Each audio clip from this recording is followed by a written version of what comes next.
Good morning, this is David Plazas, Community Conversation Editor of the News Press. It is June 6, 2012, and we have the pleasure of having with us Larry Hart, candidate for Lee County Tax Collector. Editorial Board members, would you please introduce yourselves for the record? I'm Pam Grothaus, citizen member from Bonita Springs. Cole Peacock, alumni citizen member, Fort Myers area. Mr. Hart, thank you so much for joining us today. My pleasure. You were appointed to replace the late Kathy Curtis, and you are currently the Lee County Tax Collector's Office. Why do you want to continue in this role?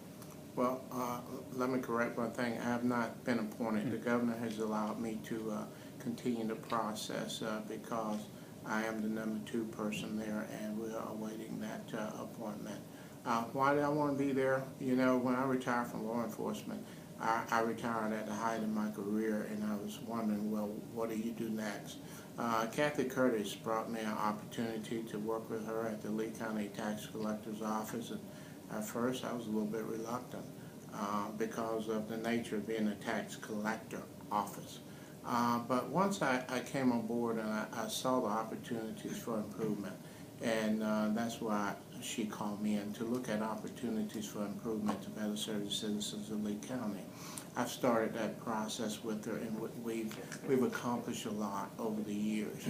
We've also embarked on the Florida Sterling journey to bring those opportunities for improvement, the efficiencies, bringing our office in line, and to be one of the first government entities in Southwest Florida to have that Sterling criteria. So that's why I want to continue to serve the citizens of Lee County and employees at the Lee County Tax Collector's Office.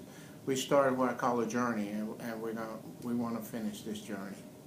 What are you most proud of in your time during this time as the number 2 with the Tax Collector's Office? I think I'm most proud of the efficiencies that we brought forward. I think I'm proud of how I've grown as a leader and the leadership skills I brought to the staff at the office as far as the ability to make decisions and to see the big picture and understand that our responsibility is to the taxpayers of Southwest Florida, Lee County, and to make sure that we serve them in a quick, fast manner, because we want to be able to get them in the office and out of the office and continue to look for alternative ways to serve the citizens and provide that technology that everyone is looking for today. And we've started that, and I'm excited about it. And yes, I want to finish it. What's the most important task, in your opinion, that the tax collector does, or the most important tasks? The most important task is financial accountability. That the role of the tax collector is responsible for. We collect about $1.2 billion a year. We have the responsibility to collect that revenue and distribute that revenue for municipalities as well as other taxing authorities, and we need to make sure that we do that in the most effective, efficient manner possible. We want to make sure the public understands the bills that we send to them. So that's the most important key, is making sure that we have that financial accountability to the taxpayers and the taxing authorities that are seeking to have those funds to operate. And how would your role change from the time you were number 2 to being the tax collector? How is that different? And do you expect to also name a number 2 who carried out the role the way that you did? Yes, I would look for someone to carry out the role. I think I have some people in-house that I've taught and given them the ability to grow in the agency and continue their education. So that would be something that I will look for internally. At the same time, what changes for me, I'm a kind of hands-on person. I go out to a lot of community involvements. I'm very involved in this community and have been born and raised in this community. So as far as the role changing, I would get someone, as Kathy and I have done, to share responsibility, because it's important that if I'm not available, that the number 2 person can oversee all the functions and operation of the office as the previous Kathy Curtis and I did.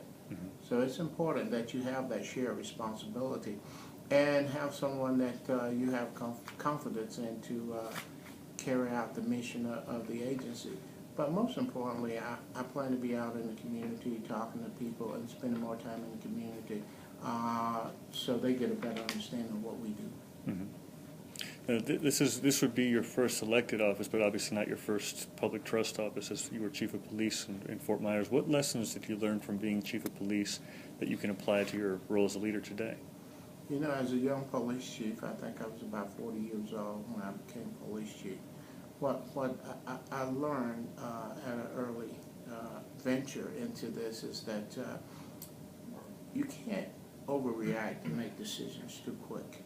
You have to make sure you have the proper data and the statistics when you begin this decision-making process, and not to be too quick in that decision-making process.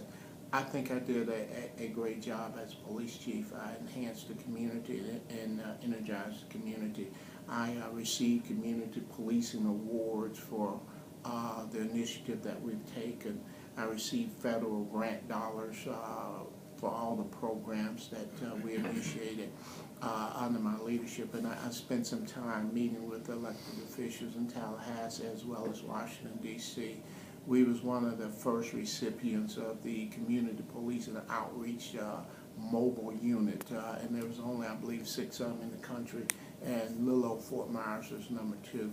It goes to how you want to bring it home, and this is my home, this is my community. So leadership is important to me.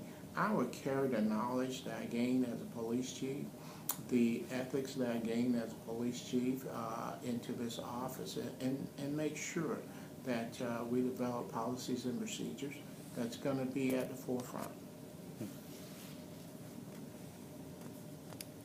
With regard to, you have an opponent in this race this year, at least for the November election, and we just spoke with Mr. Chandler a moment ago.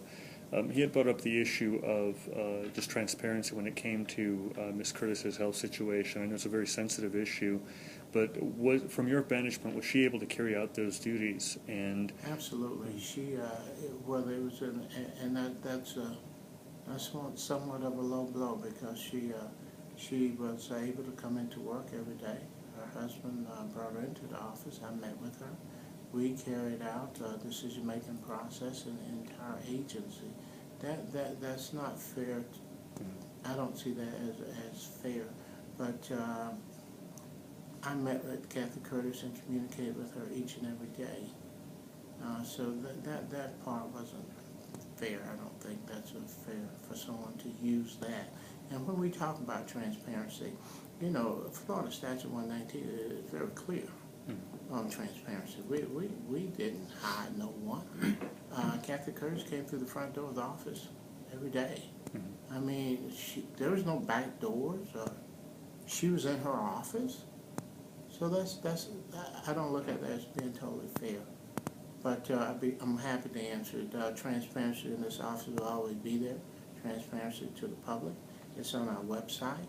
The dollars that we collect, the budget that is there, will always be there. I appreciate you answering that. Okay. Just gonna go to